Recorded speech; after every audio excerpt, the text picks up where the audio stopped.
Welcome back to Travolting Presents Easy Riders. Hosted by Jeff Sweeney and Stuart Elmore.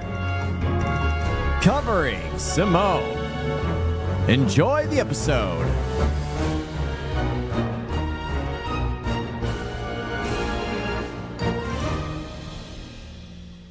Hello, Stuart. Hello. It is me, Jeff. J3FF. J3FF. Yeah. Call me Dreef. I am your simulated podcast host. Jeff, what is the weather in Stockholm right now? The weather in Stockholm, Sweden is calculating.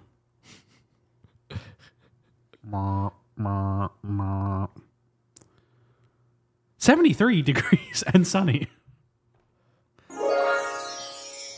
Oh my God, I'm dropping the bit. All right, enough of J3FF. Maybe we'll come back later. Folks, that's right. We're talking about a kind of topical movie this week. Do you have the prep before we started? Or was that No, on the that was fly? a free riff. That was a free riff. Okay. Thank you for listening to our episode on Zoolander last week. Yes. We're joining you this week for a movie that speaks through time. Oh, yes, it does. In all actuality, this is a movie that we've been curious about covering for a while because neither of us had seen this movie before. Yeah, none of us has seen it, but we both do the thing where we glaze through the filmography just to see, and we both clocked Simone. Yeah, and we're like, this. It's a movie about like an AI actress. Yeah, and we're both like, that seems kind of topical for like modern conversation. This could be kind of an interesting rediscovery. Yeah, I wonder what podcast. they're gonna. I wonder what at the time of 2002, what their ideas and thoughts were on this. And then the answer to that question is, it really doesn't do much with that idea. Not really. Yeah, it's not really about an AI actress. The more topical bits about this movie aren't what's on the screen. It's more like the little bits that happen off screen. Yeah, that will be interesting to explain to the audience, and we'll get into that. This movie, like Stuart said, came out in 2002.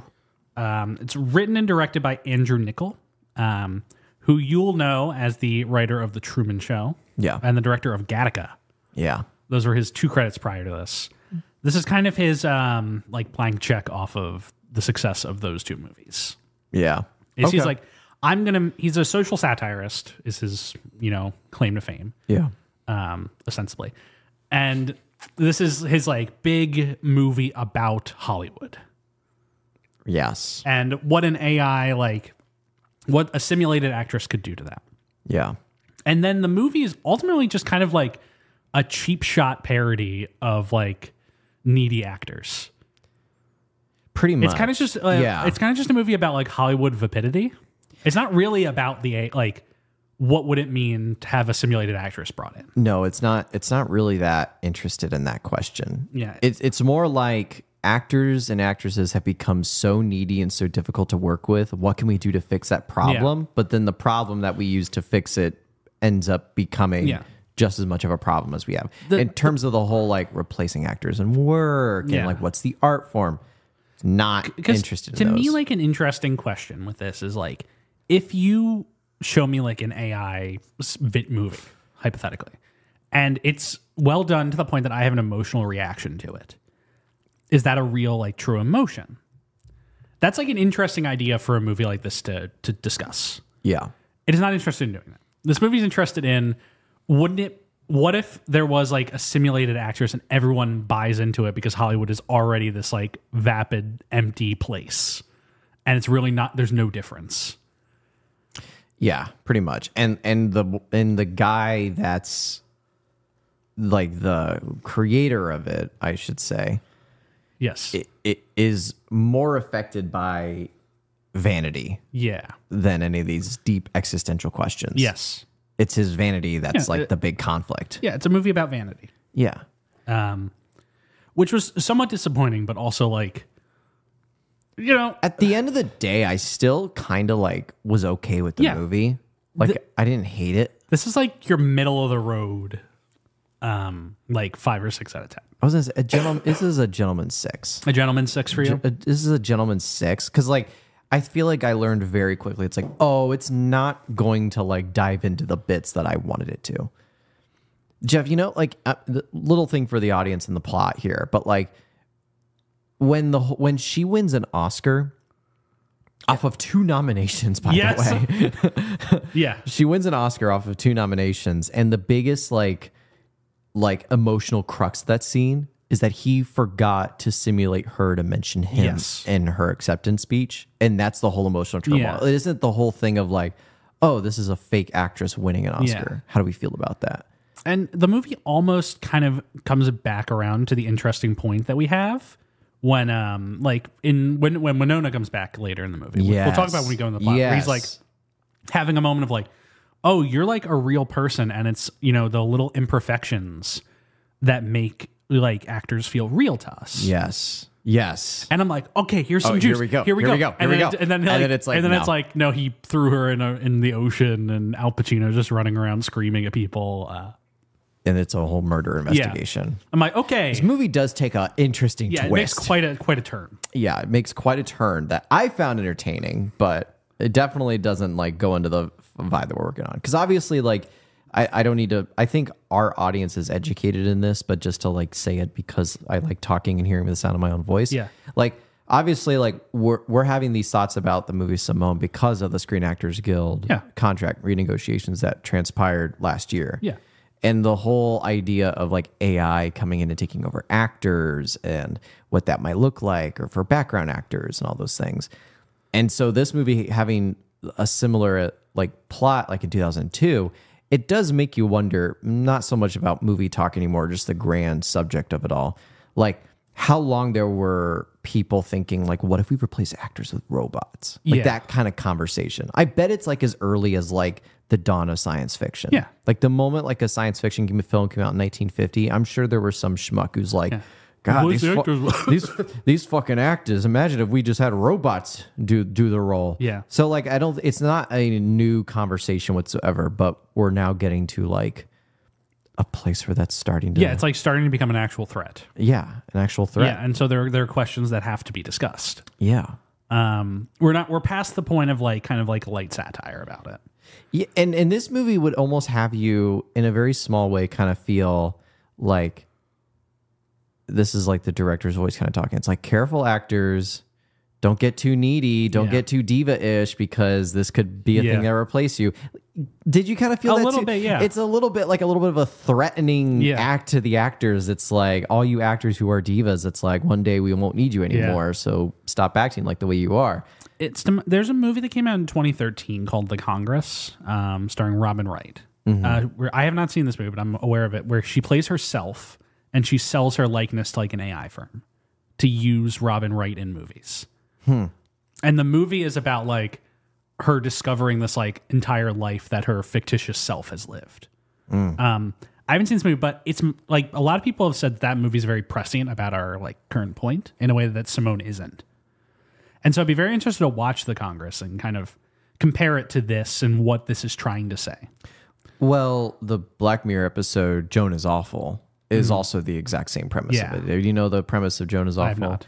It's basically like this woman who's not an actress whatsoever wakes up one day and finds that her life, like every decision she's making, because she's kind of like an awful person just in general, just like kind of a Karen, is being streamed in like a dramatized Netflix show played by Selma Hayek playing Joan, but doing every little thing that she's doing. So like if we're having this conversation, the next hour an episode drops and it's us having this exact conversation, and she starts getting paranoid about like, where are all the cameras watching me do this? And you find out it's just an artificial intelligence thing.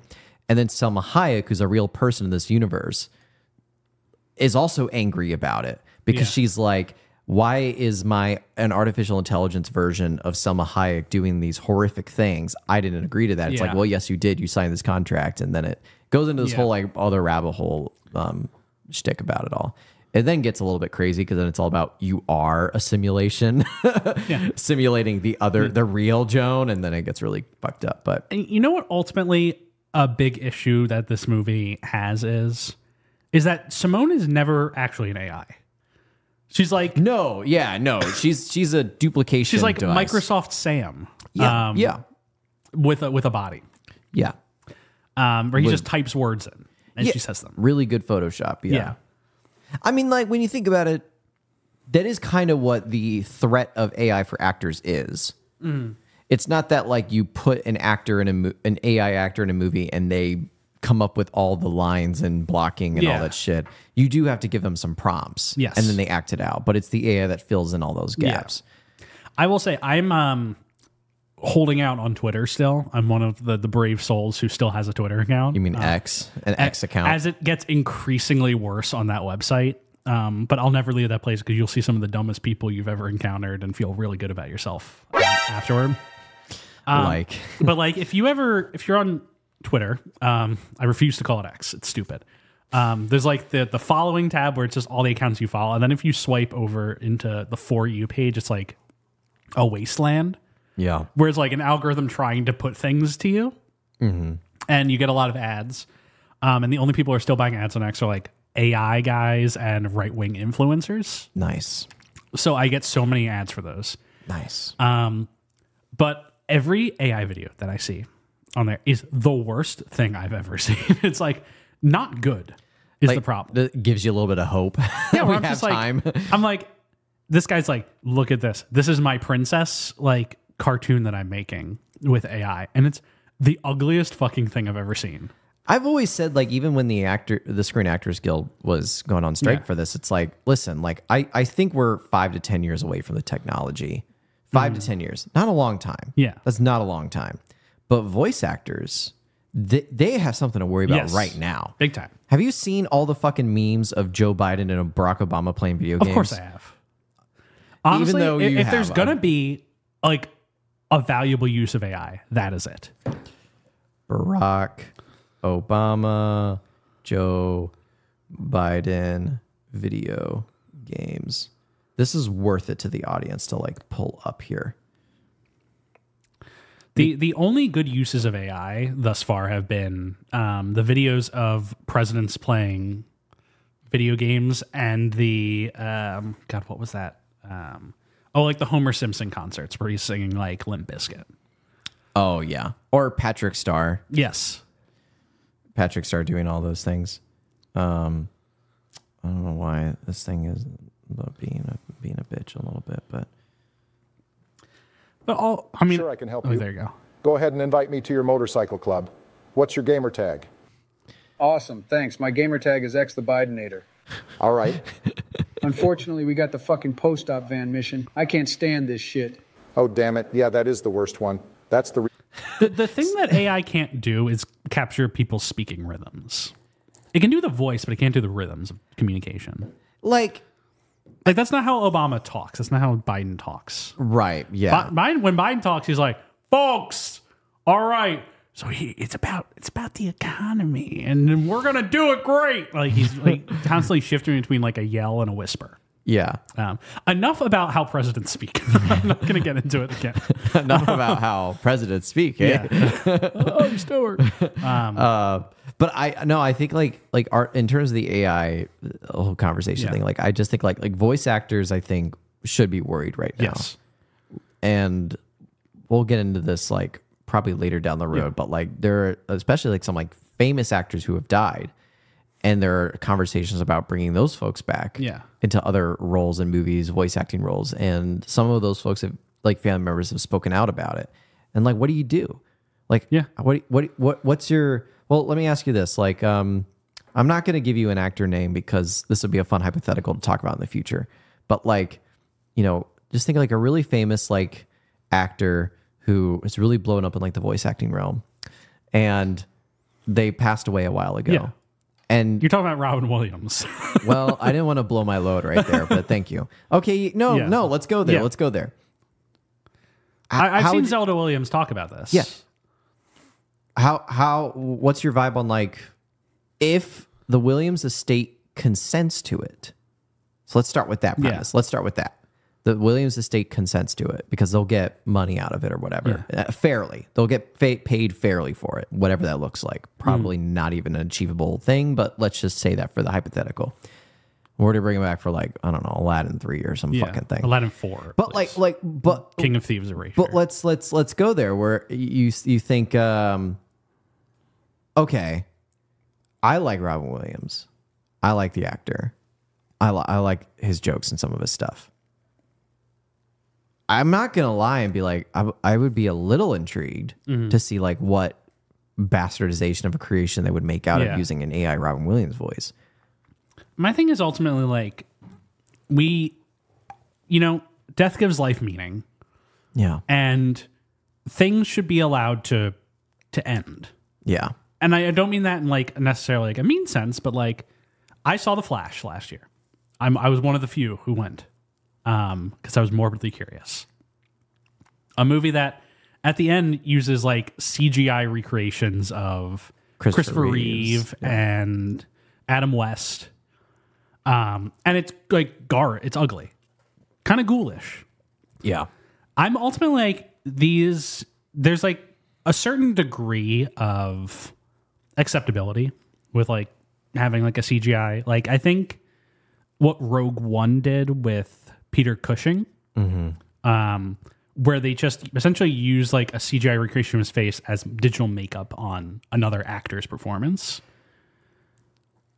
Yeah, I want to get away from the quality side of the argument. Because Well, it's not about the quality. It's It's just like I think there's trying to convince me that you've been able to make a new performance of this deceased person.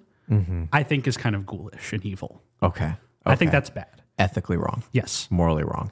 I think there is a place where, and maybe I'm wrong about this and my views will change, but if you are using the likeness of a deceased actor as like, essentially makeup for an actor to perform, there's potentially like a conversation to be had about that. But I do think overall, like trying to whole cloth digitally recreate a performance of a deceased person is wrong. Yeah. I would not be interested in it. Yeah. I don't want that. Give me a new actor's interpretation on this character, or don't bring the character back And just have a new... Do something else. Do something creative. Yeah. Do something creative. Do something new. I don't want to see a new movie with Frank Sinatra and James Dean. James Dean and Frank Sinatra gave us movies. We can watch them anytime we like. Yeah. You can buy a disc and it looks great on your TV. You can stream it. I don't need, to see like a digital recreation of Frank Sinatra again. Yeah. We had time with him. Yeah. And it's over. Yeah. That's why you got to cherish it while you have it. Yeah. That's ultimately my view on the topic is like, yeah, I'm just not even interested in the conversation about like, if you tell me like, yeah, we're going to recreate Robin Williams in this movie, I'm like, okay, cool. I have no interest in that. I'm just not interested. You wouldn't see it. I wouldn't see it. Like, yeah. Morally, ethically, you would keep yourself out of it. I would remove, like if the movie's good or devoid of that, like maybe I end up seeing it, but like ultimately I'm just opposed to that topic. Yeah.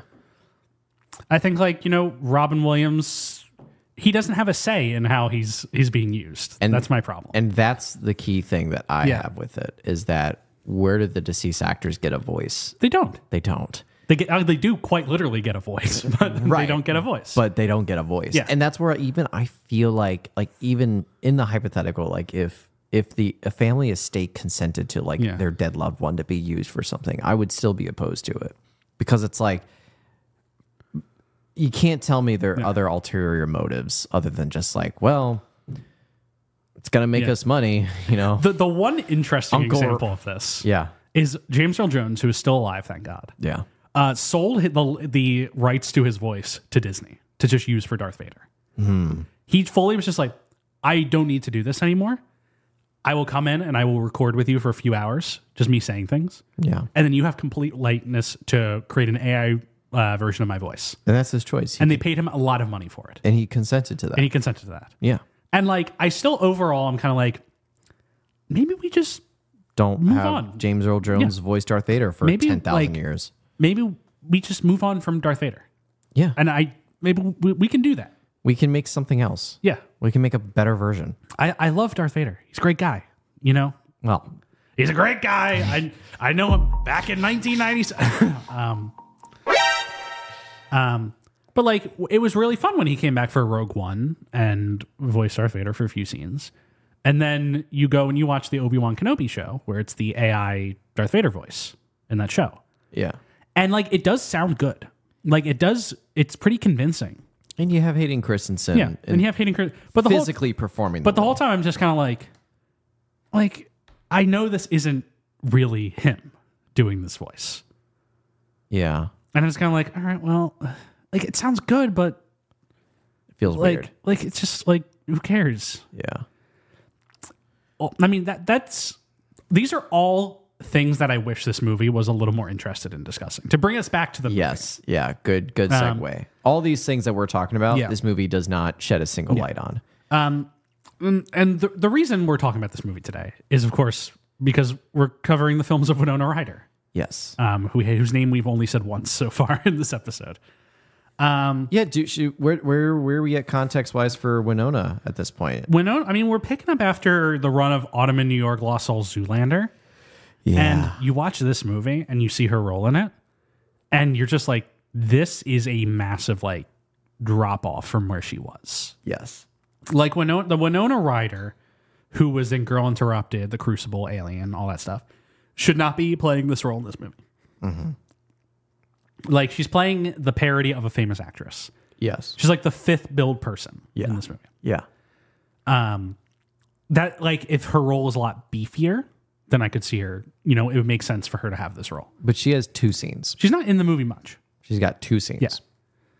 Yeah. Three, really. And so you're ultimately like, it's a big, like, wow, like, we saw a really, like, precipitous fall here. Yeah. I mean, I'll just say this to the audience. Like, we're coming back from a little bit of a break of recording, and we have one more movie to cover after this in terms of our recording schedule. And both movies that I watched last night, just like, I've almost forgot why I was watching those movies until I saw Winona in one scene partway through. I was like, oh my God, we're doing a Winona Ryder podcast. Like, that's how small it's gotten. Because when she appears at the beginning of this movie, I'm kind of like, oh, okay, this is she's in it. Yeah, she's in this movie. Yeah. And then she disappears for an hour. Yeah. And I'm like, oh, okay. She's not really. She's not really in this movie. She's not really in this movie. And it's not a small enough role where it's just like, oh, she did this as a favor to someone or like for fun. No, she was on for multiple days. She was on for a few days, but not a lot. And so it really just come down to like, is this really like what the best she can get right now? You know what I gather from the role? It's not that she was on for multiple days. It's even worse than that, Jeff. It's even worse than that. She was on for like 1 day, and then was off for 2 weeks, and then had to come back and do one more scene. Yeah. That's when you know you've fallen so far, when your schedule's that free. Yes. Yeah. Yeah. Yeah. Because you can't tell me they shot her back-to-back 3 days to get her scenes out. No, because when she's like... She's in like 3 separate locations. Because like, what is she doing also around this time? Like, she was just in Zoolander for a scene. Yeah. After this, she's in 2001. The only other thing she did was she was in an episode of Friends. Yep. And then she does this and Mr. Deeds. And in Mr. Deeds, she's also like... She's pretty beefy in Mr. Deeds. She's pretty beefy in Mr. Deeds. She's Adam Sandler. We'll talk about this next week for the Mr. Deeds episode, but she's Adam Sandler's like... I haven't seen Mr. Deeds in so long. She's the everyone's favorite Adam Sandler bit where he has like the most attractive famous actress ever as his wife, and he's wearing like basketball shorts and a t-shirt. Love that. Like the run where it was like Salma Hayek, Drew Barrymore. Yeah. And he's just like, hey, I'm Adam Sandler, Yeah. But like, she really shouldn't be in this capacity at this stage in her career. And well, in next week, we're going to talk about The Heart is Deceitful Above All Things, which I haven't seen yet. I hear it's interesting film, but she's uncredited as psychologist. Yeah. I'm just looking at the IMDb. I've not even seen this movie. We'll get into it. There's a reason she's in that movie. Oh. There's a very, very big reason she's in that movie. Okay. That we'll talk about. Well, let's talk about when we get to the episode. Yeah, I'm going to watch it right after we record this. So, I'm pretty excited, though. Yeah. Like, I hear it's got some good subject matter you're to it. You're going to love it. Yeah. It's not the most cursed movie we'll ever cover on this show. Wait, what? Anyway. Back to Simone. Because she is the start of this movie. Yes. She's what starts the movie for us. Should we just get into plot? Are we ready for that already? Yeah, I think basically I summarized like the making. I do really quickly want to shout out. Is there a Pacino corner? Is there a Pacino? I think we already did the Pacino corner. With Little Richard? Yeah, with King. Is he Richard? doing this? Did you just say Little Richard? Looking for Richard. Looking for Richard. I said Little Richard. Little Richard. Is he doing this and Looking for Richard at the same time, or did he finish Looking for Richard and then went straight to this? No, this is several years after Looking for Richard. Al Pacino at the time. This is like really in the turning point of Al Pacino's career. This movie comes really because like up through essentially, I would say the year 2000, Al Pacino is like top of Hollywood. Yeah, untouchable. Like from, The Godfather through Serpico, Dog Day Afternoon. I'm just summarizing some random ones. Cruising, Scarface, Dick Tracy, comes back to The Godfather, Glengarry Ross, Heat. Like he's running the table for 2.5 decades. Yeah. And then this year, 2002, he does Insomnia and Simone. Two like kind of his last two like kind of like big roles. And then the next year he's in The Recruit, he's in Geely, and he's kind of just doing like pops in to play the villain in an action movie and like will be in your low budget DTV movie for fun. Yeah. Run. Until he shockingly comes back in like 2019 with Once Upon a Time in Hollywood and The Irishman. And then Al Pacino's like cooking again. Yeah. But this is kind of like the tail end of the Al Pacino star run. Yeah. Oh, yeah. He's got a great ass. He's got a great ass, and you got your head all the way up. Yeah. But I do real quick want to shout out the guy who wrote the Wikipedia production tab for this movie. Really? Yes. Because not once does it mention Al Pacino. It was the main character of this movie. Can I read for you the production heading on the Wikipedia? Like Andrew Niccol's predecessor, Gattaca, Simone deals with themes of the problematic aspects of technological advances being used to attempt to attain perfection. Unlike the former, however, Simone was Niccol's first attempt at a comedic satire with lighter moments and over-the-top drama. Niccol's first attempt at non-satire had been the earlier and more successful The Truman Show. Pruitt Taylor Vince and Jason Schwartzman were cast as obese tabloid investigator Max Sayer and his shady-looking, particularly childlike assistant Milton. Oh, yeah. This guy just like whoever wrote this is just like immediately goes for the jugular of Pruitt Taylor Vince, roasts Andrew Niccol's career. Like, I really want to shout that guy out, whoever it was. Yeah. If you're listening to this episode, email us travoltingpodcast@gmail.com. Let us know why you did that to them.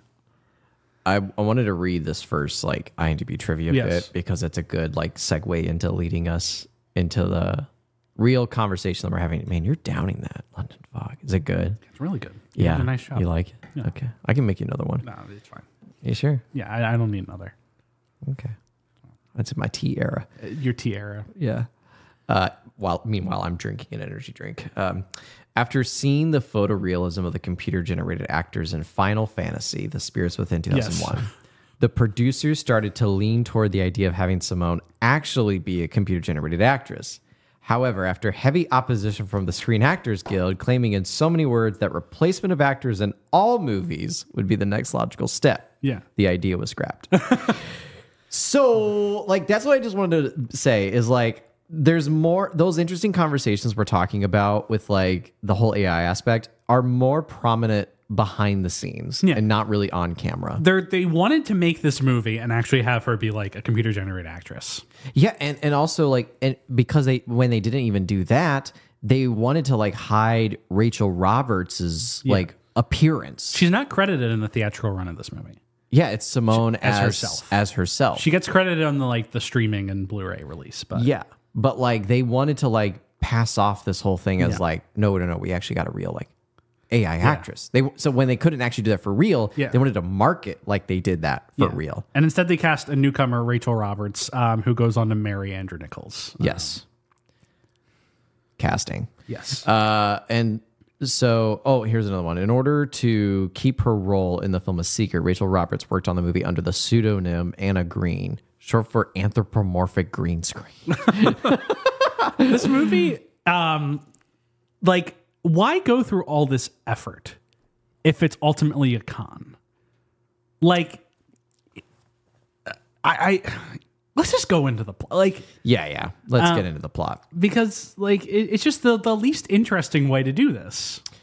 Yeah, so the movie starts off and like you either actually have to use an AI actress in the movie, or you just come out and say, yeah, it's an actress playing an AI. Don't try and like do this like fucking long con with us. So the movie starts and we're on a studio lot. The studio lot, which is where like 80% of the movie is going to take place, is on the studio lot. Yes. You see Al Pacino kind of running around. It was probably shot for very cheap. Well, I was going to say, it's like this movie's got like 5 locations. Yes. And most of them are on a soundstage. Most of them are on a soundstage or a soundstage lot. And so Al Pacino's like running around frantically. It's like, oh my God, she's walking. And I thought, okay, is he an AD? Is he a production assistant? Old man Al Pacino? Oh, yeah. But then you find out he's a director. Yes. He's pulling all the red Sour Patch Kids or something out of the bowl. It's the Mike and Ike's. That's which, did you know like what that actually is? Yeah, it's like the Van Halen. It's the Van Halen story. They wanted all the brown M&Ms taken out. Yeah. Which everybody thinks about that story as an example of how like actors are overprivileged or celebrities are overprivileged. Right. But if you look into the story, they actually just did that to see like how much if they read the contract. Yeah. That's like the idea here. But obviously like this is displaying a parody of that and how actors are needy. Yeah. And so Winona Ryder shows up right away. Yes, so playing again, like Nicole, you in Nicola Anders. Nicole Anders, which is another like thing for Andrew Nichols. Yes, it's just him. Yeah. All right, buddy. All right. I get it. So she shows up, and first thing she says is, "You're in breach of contract or whatever." And essentially, the way the scene goes, juicy, nice. Yeah. For the listener at home, I'm getting over a little sickness right now. Yeah, he is. I made him a nice London Fog tea. Yeah, sorry you had to listen to that. It's all good. In your car ride to work, you probably have shut our show off and unsubscribed by this point. Now they come for your sniffles, Jeff. Yeah. And so she's essentially saying it's like, I am dropping out of this movie. Yes. And he's saying like it doesn't make any sense. It's like no one understands the plot. Yeah. And he's like, and I don't want to do publicity for it. And you know, Al Pacino's like begging and pleading. It's like, no, stay on the pictures. Like I already sent out a publicity thing to it that I'm dropping. And so, she makes a big deal of like, you said this was going to be the biggest trailer on the lot. It's like, it is the biggest trailer on the lot. It's like, no, that one's higher. Yeah. And she's like, oh, it is higher by a few inches. I see that. Well, you know, it's the tires. The tires are overinflated. It's the tires. They're deflated. Starts to deflate some of the tires. Yeah. The one thing I will have to say, I just have to say this, is everybody jokes about the diva-ness of actors. Yeah. Because there is a little bit of truth to something. Yes. Yeah, of course. That's all I want to say. Yeah, That's all I want to say. The only reason people make this many jokes about it, like I won't have the audience believe it's like all actors are down to earth real people. A lot of them are. Yeah. A lot of them are very sweet, amazing human beings, but there are some divas. There are some divas. It is well documented. Well documented, yeah. I do like Winona in this scene though. She's pretty funny. I do too. She's like doing she's doing a pretty good job of making fun of herself for 5 minutes. Yeah, for the 5 minutes that she's on screen. Yeah, because then she walks out and leaves, and Al Pacino is without an actress. Yes, and then we cut to a preview screening room. Yeah, and this is where Jack Black turns around and shows them the map of Kong Skull Island. Yeah. 2003 King Kong. Fucking great movie. It's a good movie. 3.5 hours long, but I'd sit through the whole First thing. Andy Serkis as an ape movie. Yeah. Well, Gollum before, but he's not an ape. Yeah, Gollum is not an ape. He's not no, I didn't say that. Just, yeah. Yeah. Gollum is a hobbit. He's a hobbit. Yes. Morphed hobbit, but... yeah, so if you remember that scene from King Kong... So how do you feel about the hunt for Gollum? You hear about this? I have heard about it. So is Andy Serkis directing Yes, he's directing it and playing Gollum in it. Peter Jackson is producing it. It's basically seeming that Warner Brothers like, we have the rights to Lord of the Rings. We must IP mine this Peter Jackson, will you make another movie? And he said, no, I'll consult on it if you're really hell-bent on this. And they're like, let's just do it. And he's wanted to direct a movie. Let's just fucking throw him a Gollum movie. We just said, let things die. Yes. Let things die. Yeah. We got 3 Lord of the Rings movies, which are perfect movies. You're re-releasing the extended editions of the Lord of the Rings in theaters, like in a couple Stuart, weeks. do you realize there's a Lord of the Rings movie coming out in theaters this year? A new one? A new Lord of the Rings movie coming it's called Lord of the Rings, The War of the Rohirrim. It is an anime movie. Oh. That is coming out this December. That doesn't count. It is in the same world. It doesn't count. AON is in it. Okay. But like... Whatever. It's really bizarre what they're doing. What did you think of Rings of Power? Did you watch it? I watched the first episode. I got bored. Yeah. That's the vibe. It's a boring show. Yeah. And they spent $1 billion on it. Hilariously, the story of the Lord of the Rings rights. We got to cover someone who's in a Lord of the Rings movie, just so that we can talk about the rights issues on those movies. Yes, we do. In which Tolkien Estate refuses to sell the Silmarillion, but they sold the Hobbit and Lord of the Rings books in like the 70s, and by some weird contractual obligation, it wound up being Warner Brothers's. And then they were able to make the Lord of the Rings movies, but then the Rings of Power people only bought the appendices, which is the second half of the Return of the King book. And so their show is based entirely off of the second half of the third book. Because they use the names like Morgoth, which is in the Silmarillion. Yes, but it's in the appendices. Because the appendices basically is like a timeline. Oh my God. It's literally... Have you read the appendices? No. If you go to Return of the King and you go to the end, it's like Frodo goes off to the Undying Lands. My girlfriend's got it on her shelf, but... Frodo goes off to the Undying Lands, and then there's like appendices 1. And it's just like literally a history of Middle Earth summarizing all the things you've read about in these books. And they bought the rights to that. And that is what the Rings of Power is based on. They cannot mention anything that is not in those appendices. It's really funny. And they spent $1 billion. They spent $1 billion. $1 billion. Yes. The show does look good. I will give it that. Like, it's clearly highly production value. The score is really nice. Yeah. They got Howard Shore to do music. to do a track for it. Mm-hmm. Enough about Lord of the Rings. We'll talk about it one day on the show somehow. You, me, and... I'm trying to think who in those movies we could cover. We talked about Ian McKellen. We did talk about Ian McKellen at some point, which is a wild trajectory. He would be an interesting one to cover. Yeah, because he goes from like Shakespearean adaptation to becoming an action star in his 60s. The great Ian McKellen SNL opening monologue from when Return of the King came out, where he's up on the stage and like, so, you know, I was in the theater, it was me and Anthony Hopkins and Dame Maggie Smith. And now people know her as the Harry Potter lady. Anthony eats people's faces, and I'm an action figure. Yeah. It's really good. Simone. Simone. Yes. So they're in the preview screen room watching one of the scenes of the movies. Yes. Catherine Keener is the head of the company. Which we'll later find out is his ex-wife. Yeah, Al Pacino's ex-wife, who they have a kid together with. Yeah. And they're watching a scene from the movie that he's currently working on. Yes. And it's got Winona Ryder and... Some guy. We don't even have to go into it. He is some guy. Jay Moore playing Hal Sinclair. Cool. Good for him. Doesn't matter. Does not matter in the slightest. Yes. And so it's this little... And you get the idea that he's like a... Al Pacino's playing Viktor Taransky. Yes, who's like an art house director. And he's supposed to be like a Tarkovsky-esque guy. Because his movies are very much like... His movies look like shit. His movies look terrible. Movies look terrible, you know? Like Tarkovsky's movies look terrible. I'm just fucking kidding. Yeah. I wanted to see who would jump on that. I wanted to see who would eat me alive, trial me at The Hague. His movies just look like... It's clearly intended to be a parody of like a bad art house filmmaker. Yeah.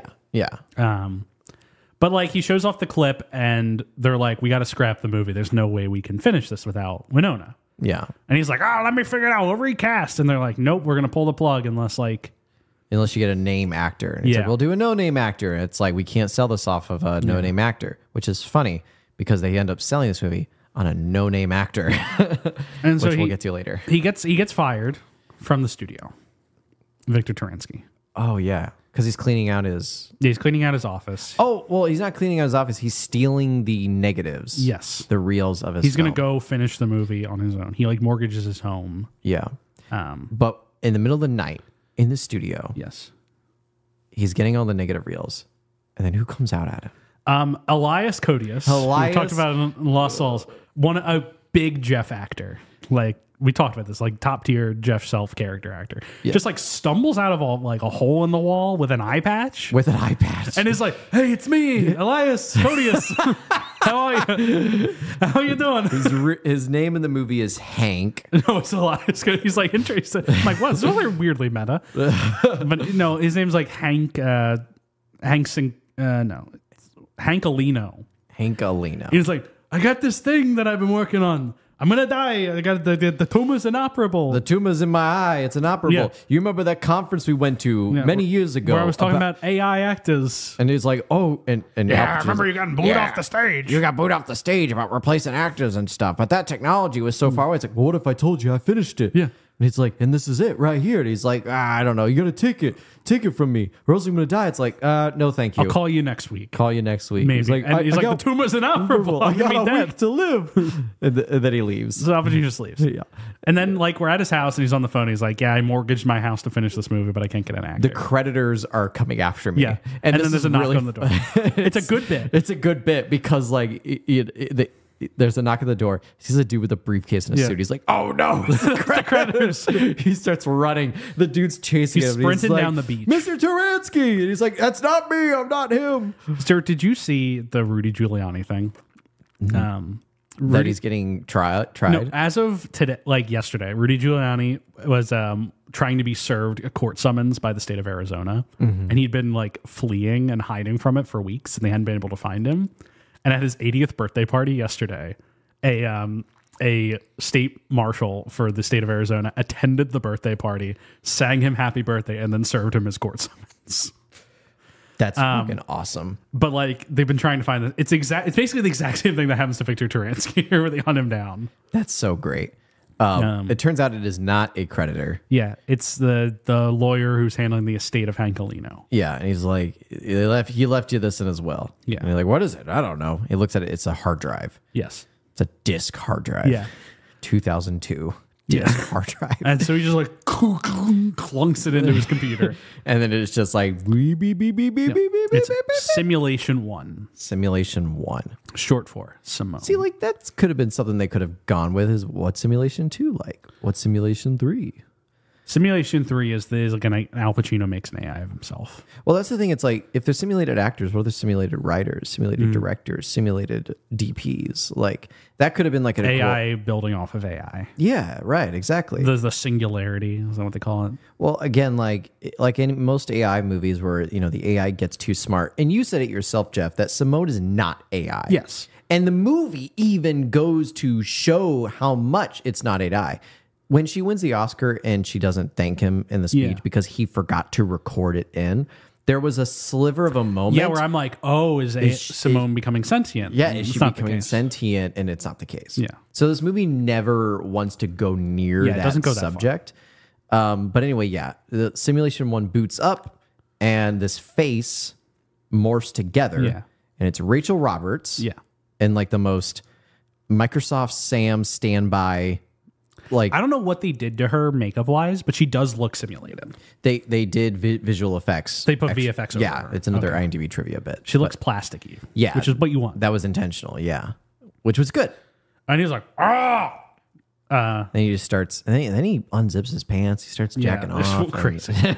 Just like, no, he doesn't do that. But that would, again, another crazy thing that would get really wild in this movie is he actually did form a sexual relationship with this AI artificial robot. Be crazy. Her. But no, he doesn't, like, he uses the AI and puts her in the movie. Yeah, and then he shows it to Catherine Keener and all of them, and they're like, wow, she's incredible. She's incredible. Where did you find her? He's like, I don't know. They hire him back. He's back in the good graces of Hollywood. Yeah, and they release the movie. It's a big hit. It's a huge hit. Everybody's going to see it. Everybody's Simone crazy. Yeah. Simone fever. Simone fever sweeping the nation. And they're like, who is this Simone? We want to talk to Simone. And au revoir, Simone. Yeah. Au revoir, Pee-wee. then and Al Pacino very quickly like kind of takes on this title as like Simone's handler. Yes. Because he's not... It's actually crazy he doesn't get arrested sooner in this movie. Right? Because he's like, yeah, she's a recluse. She doesn't want to talk to anyone. She's an agoraphobe. Yeah, she's an agoraphobe. She lets the work speak for himself. Yeah, doesn't want the fame and doesn't want the attention. But she increasingly becomes more famous, and he makes a second movie with her in it. And like tells all the actors, like, yeah, you guys won't work with Simone. You'll work with a body double. But she is on the phone to talk to you guys. And then we get this like cartoony bit where it's where he's like, he's like running over the computer to type all the... Yeah, and then he gets there and he starts like talking to the actors through Simone's simulation. He's like, just trust whatever Taransky says. Just do whatever Daddy Taransky tells you to do. Like, how did people not catch on to this sooner? Yeah, and everyone's like, oh, it's crazy. Because she's like all about Taransky. Yeah. But the second, we should introduce the two Jamoke reporters. Yeah. Because he does a press conference and the reporters are like trying to figure out, they're trying to get to They Simone. all want like the scoop on Simone. They want like, you know, the nude picture or the tabloid journalism. Yeah, right. And so they're doing all this extensive research and there's like one Pruitt, Taylor Vince, and Jason Schwartzman. Yeah. Jason Schwartzman was who I saw. I was like, oh my God. Yeah. And do you know who Pruitt Taylor Vince is? We've talked about him on the show before. I'm sure we have. I don't care. Well, he's in The Walking Dead. Oh, is he Otis? I don't know who he is. He gets shot by Shane. Yeah, I know. He's in The Walking Dead. He's in a lot of things, but he's going to play Jonathan Kent in the new Superman movie. But we've talked about him before on the show because they said it was a heart attack, but I know that Angelo died of a broken heart. Oh, he's Angelo and Gotti. He's Angelo and Gotti. Yeah, he's Angelo and Gotti. Oh man, how did I forget that? That's crazy. He appeared on the screen. I have no idea how I forgot about that whole thing. My wife Becca walked out right as that scene was his first scene in this movie was playing, and she's like, "Why are you watching Gotti?" And I'm like, "It's not Gotti. He's in other movies." I refuse to believe that. But yeah, they're trying to do all the scoop, and they're getting very frustrated because nobody's getting a photo with her. Yeah. And there's apparently all these different events that she's making an appearance in. He's like poorly photoshopping her into other people's photos. And nobody's catching on to it. Like, it's just these two reporters that know that all the backgrounds are fake and unverifiable. But like, you think they would be the only ones who couldn't verify it? But I do like how over the top this is. Yeah. Like, it's funny. It like, is very funny. It's clearly trying to be a joke and it's succeeding at it. Yeah. But...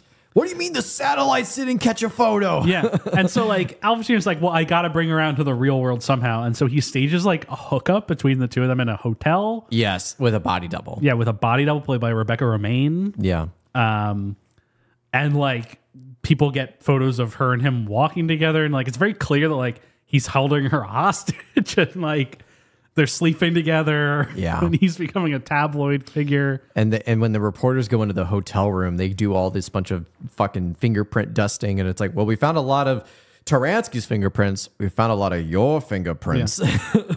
And but nothing of her. He starts doing like remote live interviews on like talk shows with her on a TV screen. Yeah, because they're saying the second movie is going to tank if she doesn't market it. Yeah. And so they're like, okay, we'll get her an interview. Yeah. And he puts like this like Microsoft desktop desert background behind her. And she does an interview with, I don't know what the late night show she does it with, some late night show. But the reporters who are watching, it's like, I know that background. Yeah, I know that tree. I know that tree. They go there. And there's like a building in the background that wasn't there. Yeah. Her broadcast. Like, it's a fake. It's a fake background. It's all a lot of business going on. Like this movie for the entire middle act is basically like a rinse cycle of Simone does an interview, the reporters find out like something about it, Al Pacino makes another movie, Simone does an interview for it, reporters like it's just this like constant cycle of the same things happening. Yeah, I would say like the other tidbit that we get into is Catherine Keener, Elaine. Is starting to get like feelings for Taransky again. Yeah, she's falling back in love with him, even though she's like married with someone else now. Yeah, I thought she was. Yeah, she like that guy disappears halfway through the movie. He does, doesn't he? Yeah, maybe they killed him. I don't know. Maybe he was a robot. And he was an AI too. Yeah. Oh shit. Fuck. So Which you could argue, like, the only reason she falls back in love with him is because he starts getting more fame and success based on his recent movies, but whatever. We won't get into that. Yeah, this movie's about the vapidity of Hollywood. Yeah. And so then, like, he does all this stuff where it's like he has to try to convince Elaine that him and Simone are not a thing. Yes. At one point, there's like a phone call in a car scene. Yes. Which was very funny. It's a good scene. I mean, did you notice, like, when we cut to inside of the car that he's in with the mannequin, it's a mannequin. But when we cut to Elaine's side of the phone call and it cuts over, it's actually Rachel Roberts in the car. Is it? It is. Oh, that's fun. Yeah. You can clearly tell because the mannequin's so much like paler and white. Yeah. And then when it cuts to Elaine's POV looking across the road at Simone driving, it's a real person. That's fun. But Rachel Roberts is obviously playing it like she's pretending to be a mannequin. Yeah. But there's a scene where she clearly like turns her head and looks over a little bit. Yeah. And she's got like a hood and sunglasses on, so it's covering a lot. But like it's very clearly like not a mannequin. Yeah. Like it's a real person. I thought that little tidbit was actually kind of good. There's a lot of good jokes at this point in the movie. Pacino's like really kind of going for it and just like being crazy. Yes. And he's really anchoring the movie for me. Yes, he is. And then so at this point, like, so Simone's been nominated for 2 Oscars for the 2 movies that she was in. She's been nominated for Best Actress twice. Yes. Not even nominated for Best Actress and Best Supporting. She's been nominated Best Actress twice. I don't know if that is allowed to happen. I was going to say, is that even allowed? And if it is, I actually don't think that's happened? allowed. I think you have to choose what you go for in the category. Yeah. You imagine Leonardo DiCaprio does 5 movies and he gets like nominated 5 for all 5 of them. Yeah. No, like actors have won Best Supporting Actress and Best Actress at the same time before. It's happened. Who's done that? Jamie Foxx, I believe, won. No shit. Who has won Best Actor and Supporting At the same time. at the same time?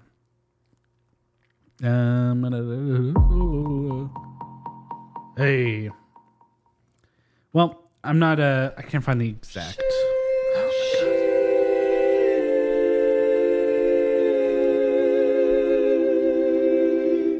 Okay, it has not they have not won, but there have been nominations. Okay, yeah. Like Jamie Foxx, Scarlett Johansson, those are all people who got nominated in the same year for both categories, but no one's won both. Yeah. So she gets nominated twice for Best Actress for both of his movies. And she wins. And obviously she's not. She wins in a tie. She wins in a tie, yes. And obviously she's not there at the ceremony. Yeah. She's in a third world Goodwill tour. Yeah. And they play a video of her acceptance speech. And she's thanking like the other co-stars. She's thanking the actors. Like she's thanking the Academy. Yeah. She doesn't thank Taransky. And he's like, I forgot to ever say it. How could I forget myself? And this is like supposed to be like the big like emotional crux of it all. Is that he forgot his own vanity. Yeah, he's becoming like locked into Simone. Yeah. He's becoming Simone. He's becoming more Simone than Taransky. Yeah, she's like because he always says like he wants an actress he can completely control, which is like a little fucked up. Yeah. When you think about it. But we forgot that at the very beginning of the movie, after he gets fired, that there's this whole conversation with him and Catherine Keener. And it's basically him talking about, remember the old days when we control what the actors wear, we control what they put makeup. And I'm listening to this whole monologue. I'm like, yeah, that was a bad time. That was a bad time. That was pretty fucked up. Yeah, it was bad stuff was going on. Yeah. So I just thought of a really bad, dirty joke, but I won't say it. Yeah. You can control the actors and everything they do. Yeah. But he's like becoming so lost into Simone. Yeah. And so he's like, I need to kill her, essentially. I need to kill Simone. And so he's like, first he decides to make... I'm good. She directs a movie. With her like eating I Am Pig. I Am Pig. I watched this and my immediate thought went to Nicolas Cage's Pig. I'm looking for a truffle pig. I'm looking for a truffle pig. I've heard that movie's actually really good. Have you not seen it? I have not. It's actually really good. I've heard it's quite good. He's really good in the movie. It's a really good, serious performance. Yeah. But that trailer is just so funny. Yeah. I was with you. Yeah, at the music box. Yeah, when that trailer played, when like, that and it like killed. The audience was losing it. But and he makes I Am Pig, where she's like, "Oh my god." Just find the line.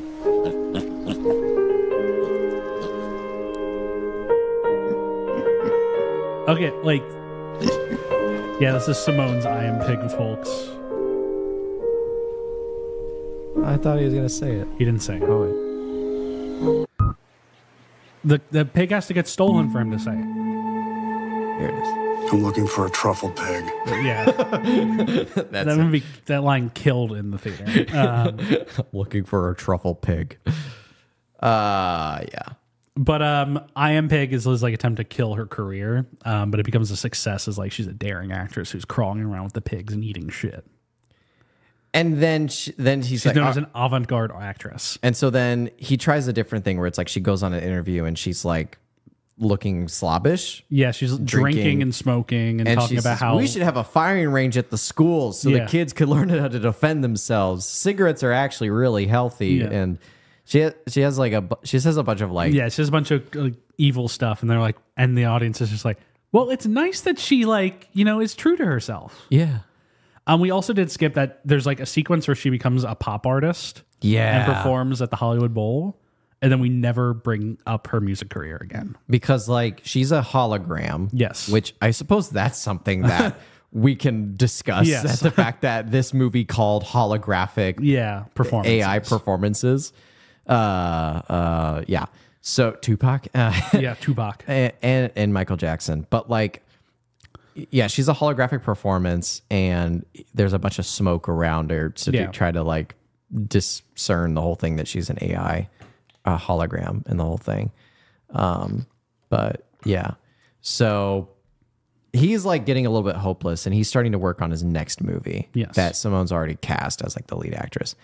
Winona comes back and to does audition for like the supporting role. Yeah, and she gives him which like is kind of like a sad thing looking at Winona's acting career at this time. Like, it's like, damn, she's doing these supporting roles. And then like she pops up in this, come back, and she's like, yeah, this is the best I can get now with Simone taking over. And I'm like, oh. Well, it's sad that like not only is she in supporting roles, but she's playing a supporting role as a supporting role. Supporting role. I'm like, oh man. Oh man, it's so sad. But she comes in and she fucking crushes this monologue. And Al Pacino like has a fucking existential revelation. He's like, you have a line on your face. It's not a bad thing. Not a bad thing. It's just an imperfection, and you're real. It makes you real. And he's like touching her face, and she's like, all right, this is weird. Yeah. And then, it's honestly a good showcase for Winona. It's a good scene for both of them, I feel it's a great scene for both of them. Yeah. I feel like Winona enjoyed working with Al on Looking for Richard, and this is like a chance for them to work together again. Yeah. Might be part of the reason she's in it, besides just where she's at in her career. But they do this scene together. And he says it's like, you'd be great for the part. It's like, you can have the lead of the supporting role. It's like, because isn't Simone getting the lead? And she's like, oh yeah. Oh yeah, she's getting the lead. This is where we start to go a little buck wild crazy. Yeah. He fucking murders her. He kills her. Brutally. Yeah. So what he does is he gets like a hard drive disk with writing. Well, there's a Sharpie writing on it that says plague. Right. Oh, we forgot to mention like a really important bit that like where he controls Simone is on this big giant like he has like this fucking massive soundstage where he just has a computer in the middle of it. Yeah, it's like a Batcave-esque computer. Yes. We also never see him filming a movie. No. We only see him AIing her into the movie. He still has to film the movie. The rest of the movie. Yeah. We never see that. There's another funny bit. They clearly just didn't have the budget for it. We're forgetting a lot of little tiny bits in this movie. Yeah. There's a tiny bit where like Elaine is going through all the budgeting. It's like, what about wardrobe? She does her own hair and makeup. Transportation? She drives the set. Yeah. Wardrobe? She wears her own stuff. Yeah. And it's like, okay, but stunt double. It's like, come on. Does her own stunts. It does her own stunts. Even the one where she jumps out of the plane. Yep. She's pretty daring. Okay. Just film that on the last day. Yeah. I thought that was really good. That is a good bit. That was a good bit. But he's in this like Batcave-esque soundstage. Yeah. Where he controls all of her and all that stuff. And he inserts plague into the computer.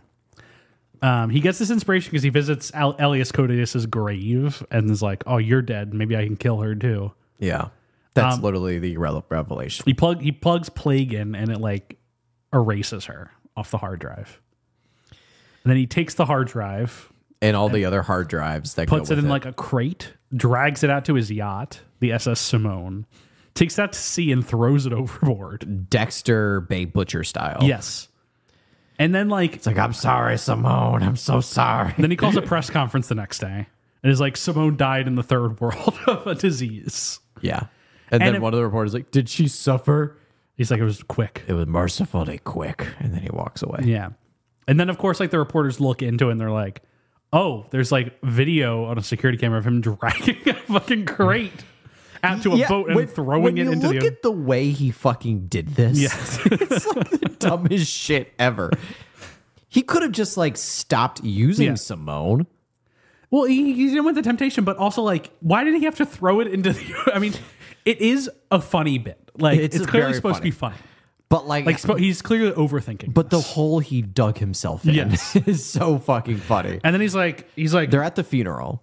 Yeah, and he gets arrested. And he gets arrested at the funeral because they open the casket and it's a cardboard cutout inside. Simone. He's like, what does this mean? Oh my God. Oh my God. And he comes clean to the cops who don't believe him because why would you? Right? Why would you? Yeah. If he's like, no, I didn't kill this person. They're an AI. I'm going to start using that. I'm going to get into that excuse.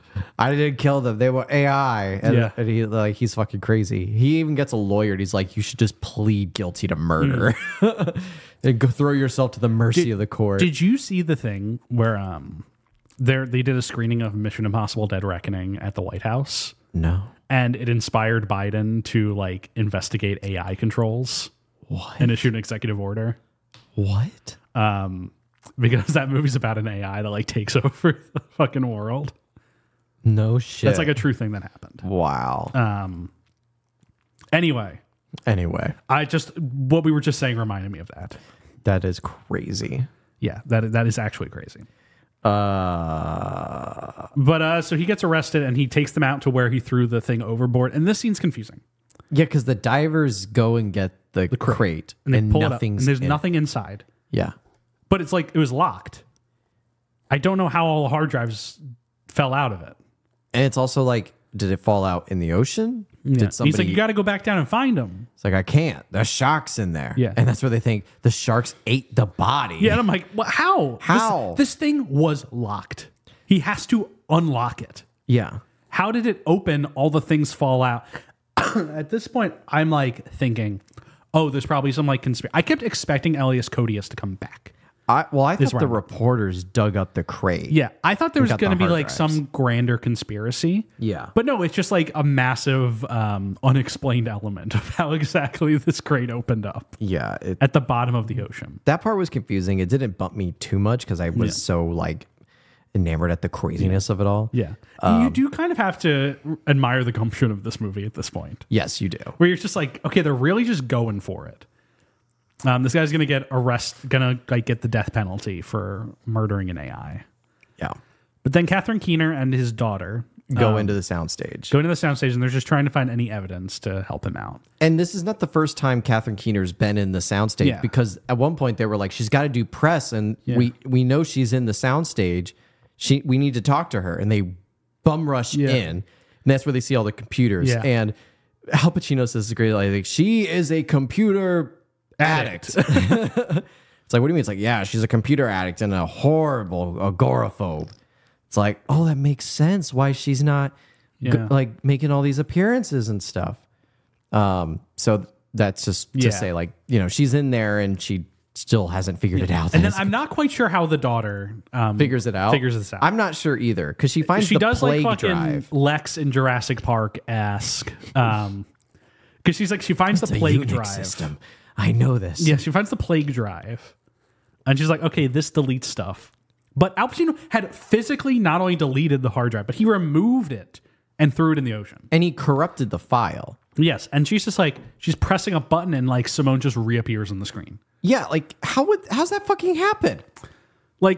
Movie magic. It seems plague exists so that can't happen. Yeah, if you corrupt a file, you can't uncorrupt it. If you corrupt a file and then take the corrupted file out of the computer physically and throw it in the ocean, you should not be able to get that back. Yeah, no. But she somehow figures out a way how to.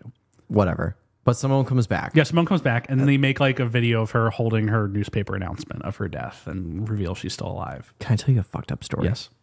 Do you know the serial killer Israel Keys? No. This is a real story of a guy who kidnapped a woman, murdered her. But before people knew she was murdered, she was just missing for a while. There was a whole thing about it. And there were some of these ransom notes going into the police. Yeah. And they're like, if you don't pay me so much money, I will kill this person. And they're like, well, we need proof of life. And so he sends a photo of her holding up the newspaper that says like the date and her missing. Yeah. So they're thinking, oh my God, like she's still alive. So they pay the ransom, all this stuff. Here's the thing. They find her that she's dead, that she's been dead for a while.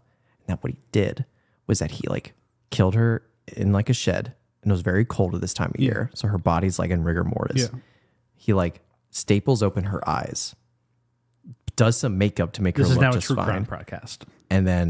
And like poses her holding the newspaper. It's fucked up. That's all I want to say. Yeah. Simone does that too. Simone does that too. Except she's actually alive. Pacino's exonerated. Yeah. And so he gets picked up by... That was just chilling what you just unveiled upon us. It was chilling information. Yeah. The listener in their car is chilled. Israel Keys, don't look up the serial killer, look up the victims, but just the very prolific serial killer. Yeah. Did a lot of fucked up shit. So anyway, Catherine Keeler picks him up. Yeah. And then they just kind of make the arrangement of like, yeah, so Simone's with us now. Yeah. And like, we're just going to live with Simone. Here's the thing. They could have he doesn't want to, they can't go public now because like he'll get arrested for fraud. Yeah. Because she's an AI. Yeah. And so they decide that they're just going to have to continue the charade. Yeah. And so like he and Simone enter a public relationship and have a baby together. Yeah. Who's also an AI. Who's also an AI. The final image of the movie is actually really good. Because you see, it's like she's in this like decorated house sitting on a couch and she's holding, and the camera zooms out and you find she's holding a baby. Yeah. Then it zooms out anymore and you see Al Pacino sitting next to her. And then Simone decides to enter politics. And that's how the movie ends. Oh, I totally missed that part. She's like, I'm going to get into politics. Oh, I totally missed that part. Yeah. I did not register that. It was set up for Sim 2. Yeah.